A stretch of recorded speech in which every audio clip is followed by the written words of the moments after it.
Bună ziua, toată lumea! Azi e duminică și facem încă un videoclip la iepuri. Na, uite, animala asta, că o simțiți ce simte. Se pare că nu a fătat, nu știu dacă fată.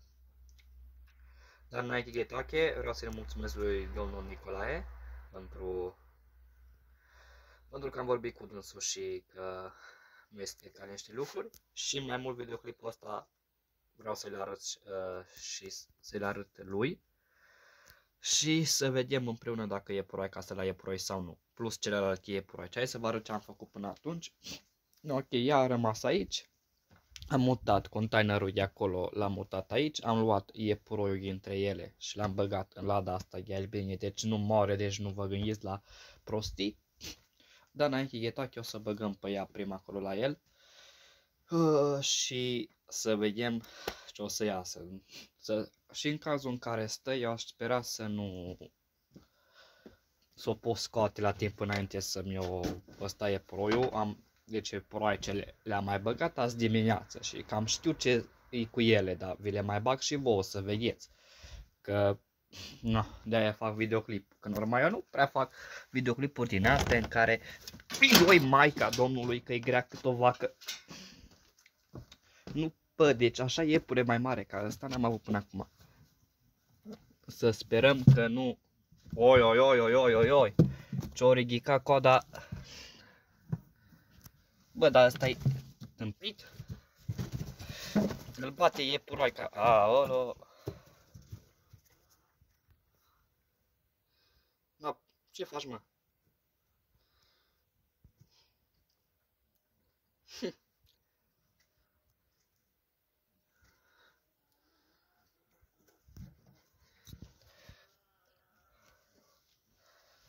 Dă-te, bă, de acolo.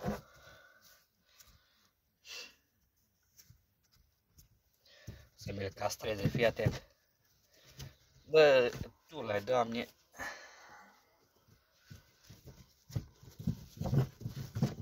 Da, iepuroica să se urce pe el.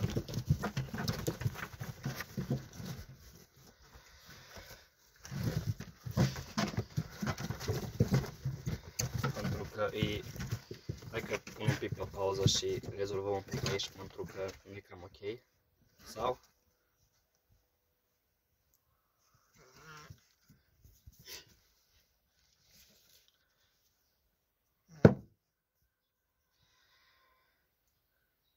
Păi, dar ce-o ridicat coada acolo, mă, și n-o prins-o, mă. Facem un pic de pauză și le băgăm înapoi iepuroica, că trebuie să se odihnească iepuroiul. Nina nu cred că o să-mi stea la iepuroi, că ea cred că are doar vreo 4 luni. Bela o montat un 30, că am văzut într-o seară. Iar pe Blackie nu am habar, dar e foarte agresivă și mi le bate peste alte două. Și în cel mai bun caz ori e și ea gestantă, ori nu. Dar asta știu că în 30 trebuie să par și o să o separ și pe asta în cel mai rău caz. Aia altă mică nu cred, numai după decembrie o să stea la iepuroi. În cel mai rău caz, dacă nu o dau în primăvară, că nu-i moarte, că nici n-am nevoie de o grămadă de pui.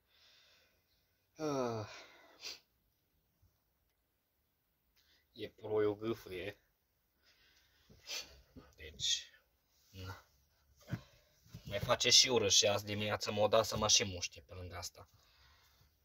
Deci dacă ați văzut cât de mare e iepuroica față de el. Și el are în jur, e vreo 3-4 kg, deci iepuroica e dublu cât el. Hai să o băgăm pe Blackie. Că pe Nina nu vreau să o stresez, că am mai băgat-o și astăzi și apoi numai o făcut urât și mamă, asta e iepuroica.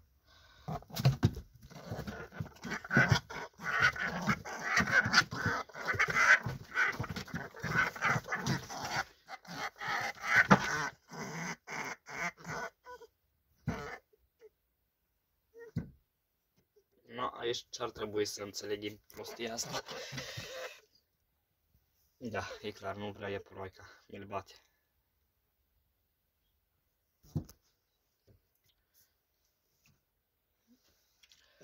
Da, obosit iepuroiul după cum văd. Sau iepuroica e curioasă când nu știe. Iepuroiul e obosit de numai, deci va trebui să facem un pic de pauză.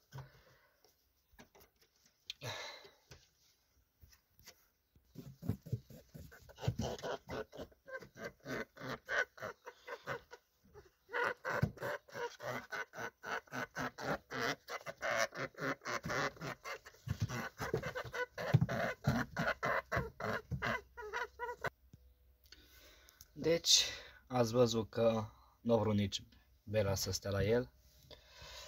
Oh, mai las încă, nu știu, vreo 2 minute și pe aia încercăm cu aia de uriaș să vedem dacă poate monta. Deci aia umblă după iepuroi, numai că el e tâmpit și nu o prinde. Revenim imediat. Da, deci n-ai cum așa ceva cu el, mă, deci numai unde nu trebuie să pune.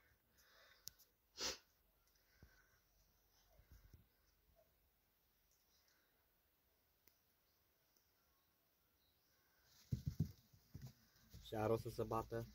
Da. Prea mare e puroica pentru el.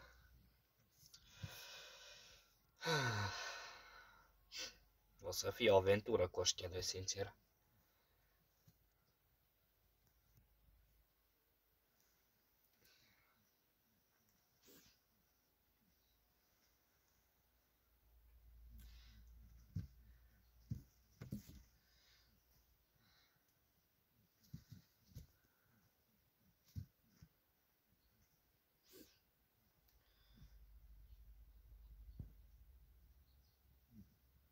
Deci nu știu, o să fie destul de greu cu ăștia doi. Vreau să închei aici videoclipul. În cazul în care reușesc o să fac un videoclip short sau ceva, pentru că trebuie să stau după ei, pentru că ăsta, uitați, e mai mic ca iepuroica. Mi se pune, uitați, mi se pune unde nu trebuie și trebuie să stau să văd să nu-mi, Doamne iartă-mă, să-l castreze. Acum, mi-l vrea să mi-l fugărească iepuroica. Cred că e prea mare și nu reușește, trebuie să-l ajut, că altfel nu reușește și apoi, n-am ce să fac.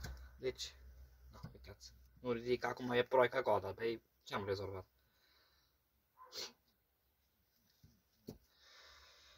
Deci, da, până data viitoare vă mulțumesc că v-ați uitat la videoclip. Și să nu vă aud că am prins proaicele de urechi și din asta, pentru că gândiți-vă un pic că asta e lada de albine și ei pot să însară ușurință de aici și după aia nu mai prind dacă îmi scapă prin curte, pentru că ăștia nu sunt obișnuiți, cum e iepuroica și iepuroiul.